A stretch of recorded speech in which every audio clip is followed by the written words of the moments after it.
What's the purpose of memory palaces? That's a very good question. And I guess you could say there's three answers to it. One is fun, two is memory, and three is spirituality, actually.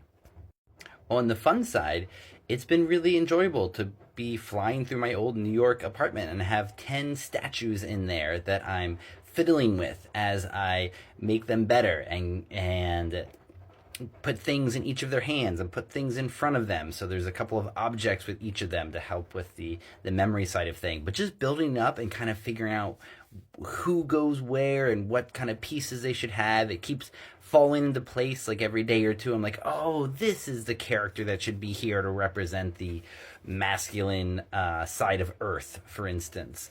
And so it's actually just been pleasurable to have this thing in my head. And I think I'm going to go with the Giordano Bruno number and try to have 30 statues that I can fly through. So I'm going to need my apartment and then this house here and then my dad's office. Those will be the three buildings I use to keep my 30 statues in. So then on the memory side, why are we actually doing this? And I first started hearing about this maybe 5 or 10 years ago when a journalist decided they wanted to learn about memory palaces and get into those memory competitions. So this is a big thing going on.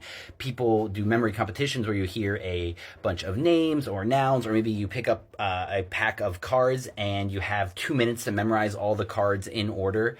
And so you use a memory palace to do that. And so a classic memory palace is you have these statues around and you put something in their hands and you make it ridiculous so you'll remember it, and that's how you remember each of those cards. And actually, apparently it isn't that hard. You read some of these books about these memory competitions that journalists have done, and the guy I'm thinking of, whose name I can't remember, he won a competition after just a couple of months of practice. And so for me, it's to use this memory palace for my work. I'm going to use it to try to memorize all the pieces of the endocannabinoid system, which is what I write about and teach about. I want to have it all in my head. So these memory palaces are a way for you to keep whatever it is that matters to you in your head, and you can have different layers of them so you can remember different things that matter to you. So, the ancients talk a lot about what an amazing tool it is to have that kind of memory.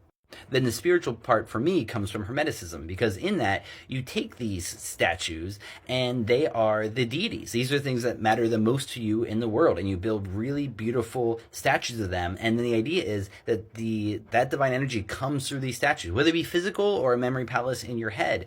And this is a way for you to draw down that energy of what you want the most out of life. And so that's what I've been building, is a spiritual memory palace that I will also use for secular purposes.